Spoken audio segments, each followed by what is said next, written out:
Es por lejos el artefacto más misterioso de la historia antigua y se le ha perdido el rastro desde hace 2600 años.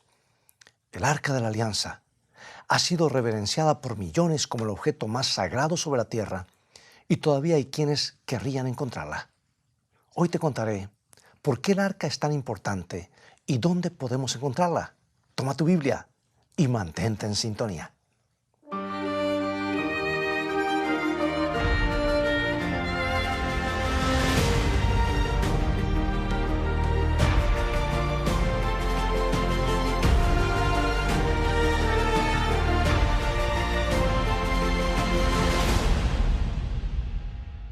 En 1981, el director Steven Spielberg realizó una película que lo colocó en la vidriera, en la gran vidriera, yo diría.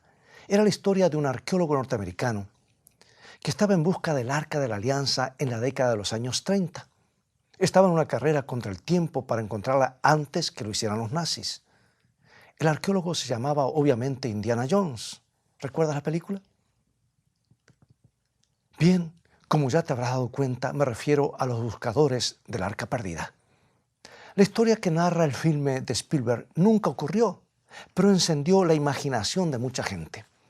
Los espectadores, que nunca habían pensado en el Arca de la Alianza, fueron hechizados por lo que muchos consideran, si me perdonan la ironía que estoy por decir, el santo grial de la arqueología. ¿Qué era esa misteriosa caja de oro y por qué está perdida?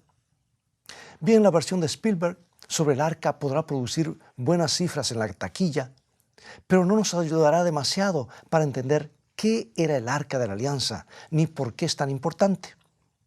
Si quieres tener una buena descripción de ese misterioso artefacto, debes ir a los antiguos escritos de un hombre que estuvo allí cuando se construyó el arca.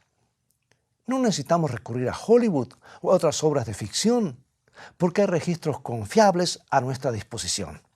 Y aquí, en el libro de Éxodo, descubrimos que el Arca de la Alianza fue construida como parte integrante del tabernáculo del Antiguo Testamento. Más aún, el arca fue lo primero que Dios mencionó después de darle la orden de construir un santuario. Y podemos leer eso en Éxodo capítulo 25. Y esto es lo que dice Éxodo 25, 8 y 9.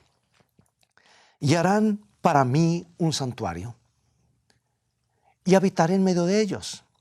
Conforme a todo lo que yo te muestre el diseño del tabernáculo y el diseño de todos sus utensilios, así lo haréis. Ahora bien, antes de continuar leyendo, espero que hayas notado que el santuario terrenal fue diseñado por Dios mismo. Moisés le dijo, quiero que me construyas un santuario y quiero que sigas el modelo que te voy a mostrar. En otras palabras, Moisés no podía construir lo que se le antojara. Toda la estructura, incluyendo cada uno de los muebles, fue planeado por Dios. Y eso incluye también el Arca de la Alianza, que aparece en el próximo versículo, porque dice Éxodo 25, 10 y 11. Harán también un arca de madera de acacia, cuya longitud será de 2 codos y medio, su anchura de codo y medio y su altura de codo y medio, y la cubrirás de oro puro por dentro y por fuera, y harás sobre ella una cornisa de oro alrededor. El arca era básicamente una caja de madera de un poco más de 2 metros de largo, 1 metro de alto y otro metro de profundidad aproximadamente. Tenía el tamaño de un moderno baúl, quizá un poco más grande. Estaba totalmente cubierta de oro por dentro y por fuera. Y encima del arca había una tapa de oro macizo que se llamaba el asiento o trono de la misericordia. Y sobre ella habían 2 ángeles de oro, uno frente al otro, mirando hacia la tapa del arca. Ahora, si lo piensas un poco, es algo muy interesante, porque es la imagen de seres celestiales que miran hacia algo que se llama el asiento de la misericordia. No sé si te habrás puesto a pensar que los ángeles no son robots insensibles que cumplen la voluntad de Dios, que la cumplen automáticamente el día entero. Porque la Biblia nos dice que tienen pensamientos y sentimientos al igual que nosotros. De hecho, en la Biblia hay un pasaje que dice que los ángeles son curiosos. Escucha esto. Pedro está escribiendo acerca del plan de Dios para salvar a la raza humana, la raza caída por el pecado, y dice esto al final del versículo 12 de 1 de Pedro capítulo 1. Dice, cosas en las cuales anhelan mirar los ángeles. Ahí lo tienes.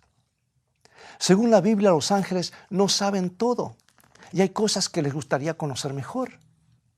Por eso me resulta interesante que los ángeles en la tapa del arca estén todo el tiempo mirando al asiento de la misericordia y el espacio que está sobre ella. ¿Será que tienen tanta curiosidad como nosotros por el amor y la misericordia de Dios? ¿Será que, al igual que nosotros, están completamente maravillados por la naturaleza y el carácter de Dios? Es una buena pregunta, porque cuando lees la Biblia, enseguida descubres que el arca era muy importante para Dios. De todos los componentes del santuario, el arca está en primer lugar de la lista.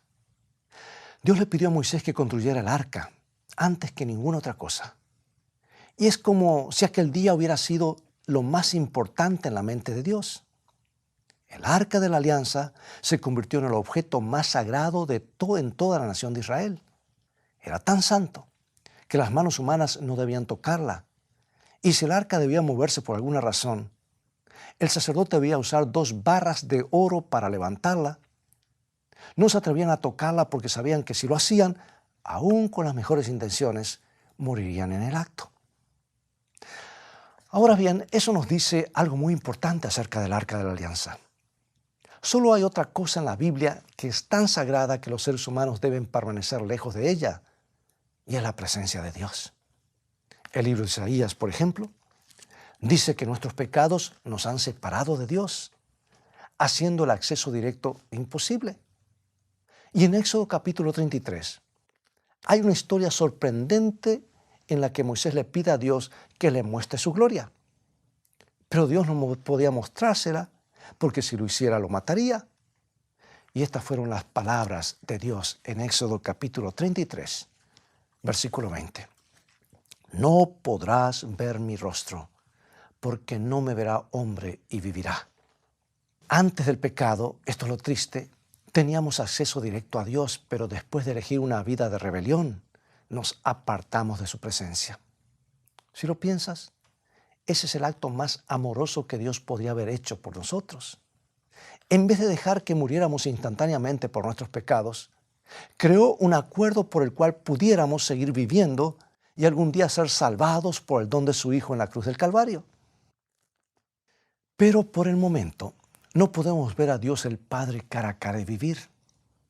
Como con el arca pasaba lo mismo, tenemos una pista de su verdadero significado. La Biblia dice que el arca de la alianza estaba localizada detrás de un grueso velo en el lugar santísimo. La única vez que los seres humanos la veían era cuando el campamento se trasladaba o una vez por año cuando el sumo sacerdote ingresaba en el lugar santísimo para el ritual del día de la expiación. Y esa pieza del mobiliario era por lejos el objeto más temido en el tabernáculo. La pregunta es, ¿por qué? ¿Qué tenía de especial esa caja de oro?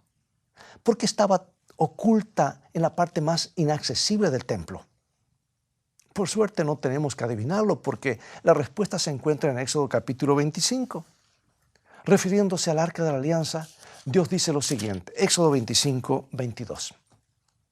Y de allí me declararé a ti y hablaré contigo de sobre el propiciatorio entre los 2 querubines que están sobre el arca del testimonio, todo lo que yo te mandare para los hijos de Israel. Bueno, este es el motivo por qué no se podía tocar el arca de la alianza. No era una pieza más del mobiliario, era el trono donde se manifestaba la presencia literal de Dios. Y en medio del desierto, cuando los hijos de Israel iban de la tierra de Egipto a la tierra prometida, la presencia de Dios iba delante de ellos en forma de una gran nube. Durante el día era una nube, durante la noche se convertía en una columna de fuego.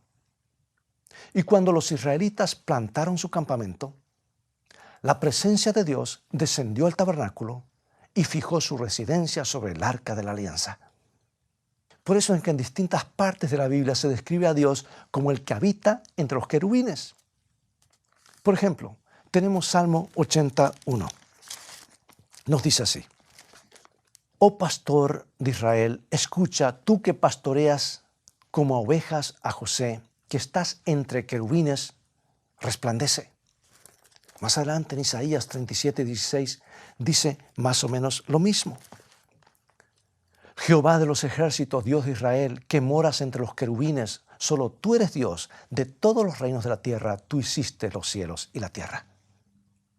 O sea que lo que implican estos pasajes es asombroso, porque aquí tenemos un Dios que ha sido dejado de lado y abandonado por la raza humana, pero igual decide tener su residencia entre los hombres. Abandona las glorias del cielo para residir en una pequeña carpa. La razón es que Él quiere estar con nosotros.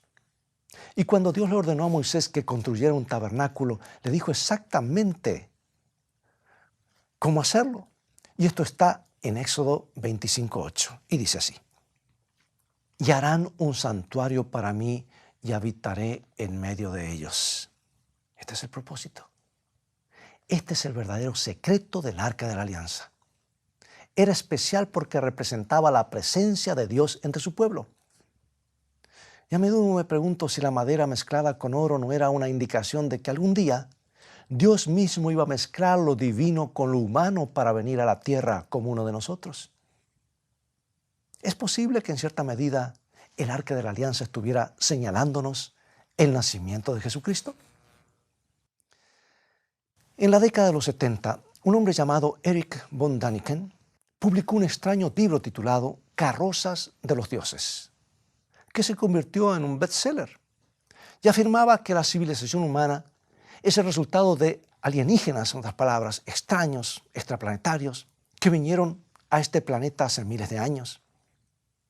Y cuando leyó en la Biblia la descripción del Arca de la Alianza, su imaginación se disparó. Él dijo lo siguiente: el Arca era una radio de 2 vías que le permitía a Moisés comunicarse con los seres superiores de otros mundos. Pero esa clase de afirmación está totalmente fuera de contexto. El Arca de la Alianza no era un artefacto para comunicarse con alguien distante en el espacio exterior. Se trata de la morada de quien quiera habitar entre su pueblo. Trata de Dios, cuyo corazón anhela la clase de comunión que teníamos con Él antes que le volviéramos nuestras espaldas. Se trata de un Dios que desea ser uno de nosotros y morir en nuestro lugar. El Arca de la Alianza no nos trae un mensaje de distancia y separación, aunque estuviera oculta detrás de un velo, sino de cercanía y reunión. Se trata de Dios atrayéndonos a su presencia todo lo posible, sin que la presencia misma de Él nos destruya. Y en el libro de Hebreos descubrimos algo increíble acerca del arca. Cuando se le dijo a Moisés que construyera el santuario, se le dio un modelo muy preciso. Y ese modelo se basa en algo que existe en el cielo. Ahora presta atención a lo que dice la Biblia. En primer lugar, Hebreos capítulo 8, versículo 2. Allí descubrimos que en realidad había 2 santuarios. Refiriéndose a Jesús, lo llama ministro del santuario y del verdadero tabernáculo que levantó Dios y no el hombre. ¿Te diste cuenta? Si lees más adelante, Hebreos 9:11, siguiente capítulo vuelve a decir lo mismo y dice: pero estando ya presente Cristo, sumo sacerdote de los bienes venideros, por el más amplio y más perfecto tabernáculo no hecho de manos, es decir, no de esta creación. O sea que según la Biblia, Jesús es sumo sacerdote, pero Él no ministra en un templo terrenal, lo hace en un templo que no fue construido por manos humanas. Quiere decir que no puede ser sacerdote del tabernáculo que construyó Moisés, porque ese fue construido por manos humanas. Por eso, si Jesús no es sacerdote del santuario terrenal, ¿en qué santuario realiza Él su ministerio? La respuesta es muy simple. Se encuentra en el mismo libro de Hebreos. Y después de hablar acerca del santuario terrenal y de sus sacerdotes, el autor hace esta notable observación. Escucha, Hebreos 8:5. Los cuales sirven a lo que es figura y sombra de las cosas celestiales, como se le advirtió a Moisés cuando iba a erigir el tabernáculo, diciéndole: mira, haz todas las cosas conforme al modelo que te ha sido mostrado en el monte. Permíteme que te formule una pregunta importante. si el santuario terrenal fue construido de acuerdo con los planos que Dios le mostró a Moisés, y la Biblia dice que el santuario terrenal era una sombra de las cosas celestiales, ¿qué significa todo esto? La respuesta es sorprendente. El santuario terrenal en su totalidad era una réplica de algo específico que estaba en el cielo. Quiere decir que en el cielo hay un santuario. En ese santuario, Jesucristo, que es a la vez sumo sacerdote y cordero sacrificial, ofrece su sangre en favor de los pecadores. Hay todo un libro que nos explica de esto en el Nuevo Testamento. Y es lo que dice el libro de Hebreos, capítulo 9, versículo 24. Porque no entró Cristo en un santuario hecho de mano, figura del verdadero, sino en el cielo mismo para presentarse ahora por nosotros ante Dios. Yo espero que puedas darte cuenta del significado de esto. Porque en el Antiguo Testamento el arca de la alianza servía como el trono de la presencia misma de Dios. Y cada día los israelitas ofrecían los animales en el atrio por causa de los pecados cometidos. Sus pecados eran transferidos simbólicamente al animal y entonces el animal entregaba su vida.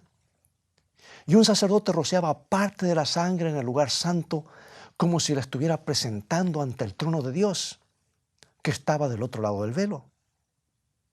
Y una vez al año, en el día de la expiación, el sacerdote rociaba un poco de esa sangre sobre el trono de la gracia en el arca, como el medio por el cual se borrarían todos los pecados que hubieran sido simbólicamente transferidos al santuario. Escucha, todo eso es una ilustración de lo que Jesús hace por nosotros. Solo que lo hizo en la cruz y presenta su propia sangre ante la presencia de Dios en el cielo como el gran sumo sacerdote que ministra en nuestro favor. El tabernáculo terrenal era un modelo del santuario celestial. Por eso el velo del templo fue rasgado en dos cuando Jesús murió. Ya no se necesitaba sino solamente el santuario celestial.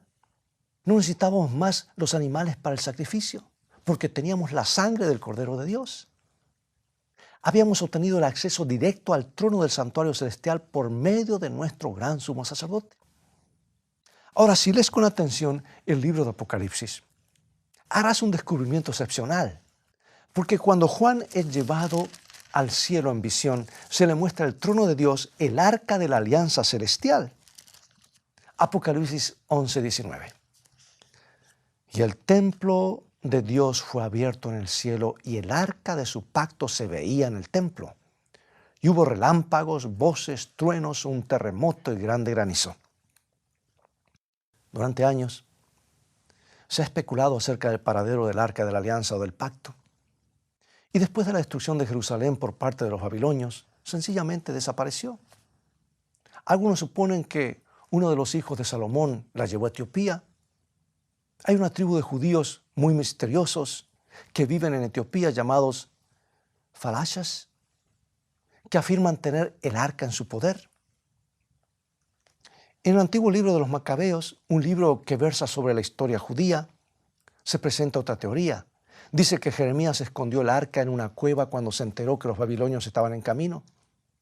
Pero lo más importante es que ya no necesitamos más el arca de la alianza terrenal, ¿escuchaste?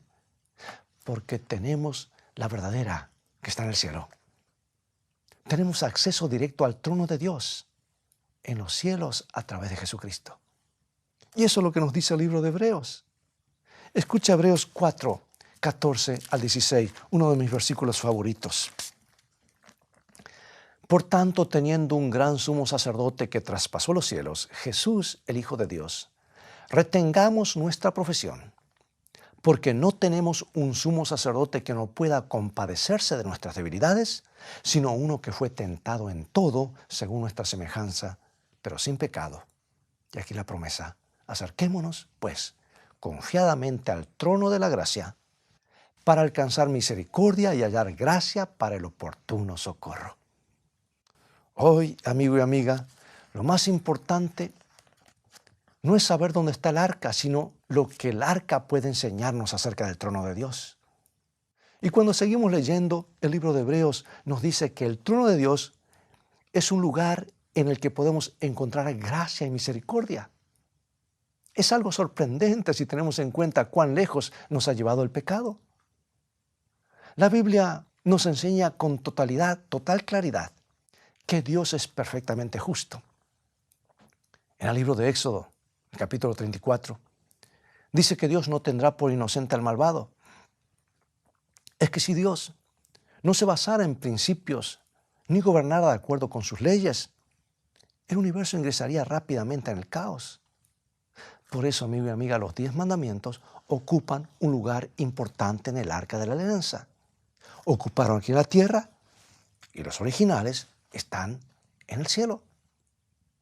Se le dijo a Moisés que los pusiera dentro del arca, debajo del trono de la gracia, para enseñarnos que el gobierno de Dios se fundamenta en su ley. Acuérdate que lo que pasaba aquí en la tierra era copia del original. Bueno, eso le produce temor a mucha gente. Algunos han llegado a la conclusión de que Dios es puras leyes y reglamentaciones, pero están equivocándose por completo. Hace algunos años, unas personas que trabajaban en un tanque de ideas elaboraron un concepto que se conoció como Parque del Crimen. Y era un lugar en el que no había ninguna regla. La idea es que los criminales que no quisieran vivir bajo las reglas de la sociedad serían enviados a un lugar en el que no hubiera reglas. Descubrirían por propia experiencia por qué las leyes son tan importantes. Ahora no sé qué piensas tú, pero no creo que yo pudiera vivir en el Parque del Crimen. Dios tampoco quiere que vivas allí. No te ha dado reglas y guías para hacer que tu vida sea miserable, no. Te las ha dado para que tengas una vida salva y segura. Pero cuando quebrantamos las reglas de Dios y decidimos vivir a nuestra manera, ponemos en peligro la seguridad de todos los demás. Por eso, cuando se quebranta la ley divina, debe haber una pena. La Biblia dice que esa pena es la muerte. Ahora bien, algunos pueden pensar que el castigo es demasiado severo, pero es solo porque nos hemos acostumbrado tanto al pecado que ya no comprendemos su seriedad. Si nuestros pecados no tuvieran ninguna sanción, nos conducirían a la miseria eterna apartados de Dios. También pueden amenazar la seguridad y la felicidad de todos los que nos rodean. Amigos, es un asunto serio. Por eso la ley de Dios está allí junto a su trono. Pero como pecador, me alegra que la tapa que cubre la ley de Dios se llame asiento de misericordia. Significa que un Dios que quiere morar entre nosotros también anhela perdonarnos. Y lo último que querría es que nos perdiéramos en el pecado y sufriéramos para siempre. No. Por eso, su perfecto Hijo, el Cordero de Dios, rocía su propia sangre inocente sobre el trono celestial y esboza una sonrisa cuando el Padre acepta su sacrificio en tu lugar. Esa es la belleza del Arca de la Alianza. Y ahora, a manera de conclusión, déjame contarte que hace algún tiempo escuché la historia de un joven estudiante del seminario que trabajaba medio tiempo como chofer de un ómnibus en el lado sur de Chicago. Era acosado por una banda de muchachos que subían al ómnibus y se negaban a pagar su tarifa. Y después de algún tiempo, decidió tomar cartas en el asunto. Cuando vio a un policía parado en la esquina, detuvo el ómnibus y denunció a los muchachos. El oficial los hizo pagar la tarifa. Pero tan pronto como el ómnibus se perdió de vista al policía, saltaron sobre el conductor y lo molieron a palos. El chofer decidió presentar cargos, porque era lo que correspondía hacer. Pero cuando los jóvenes recibieron sus sentencias, este hombre hizo algo muy poco común. Su señoría dijo: perdono a estos jóvenes. Y si la corte está de acuerdo, me gustaría cumplir las sentencias en su lugar. El juez no lo permitió. Pero esa es justamente la lección que aprendemos del Arca de la Alianza, amigo. Al acercarnos al trono de Dios, descubrimos que se han levantado cargos en nuestra contra como corresponde. Pero hay una gota de la sangre sobre la tapa del arca, derramado por uno que fue clavado en una cruz. Significa que Dios nos ha perdonado por completo y nos ha convertido en súbditos de su reino. Y la única pregunta que nos resta hoy es: ¿qué es lo que te impide encomendarle tu corazón y tu vida a Jesús en este mismo instante? La maravillosa enseñanza del Arca de la Alianza es que Dios anhela perdonar nuestros pecados y llevarnos ante su presencia. ¿Te gustaría acercarte a su trono ahora mismo? ¿Por qué no inclinas tu cabeza junto conmigo para orar? Padre Celestial, gracias por Jesús. Gracias por el gran Cordero de Dios que dio su vida por nosotros y rocía con su sangre tu trono para que podamos alcanzar misericordia. Enséñanos a descansar en Jesús. Queremos amarlo, queremos confiar en Él y queremos conocerlo mejor. Te lo pedimos en el nombre de Jesús. Amén.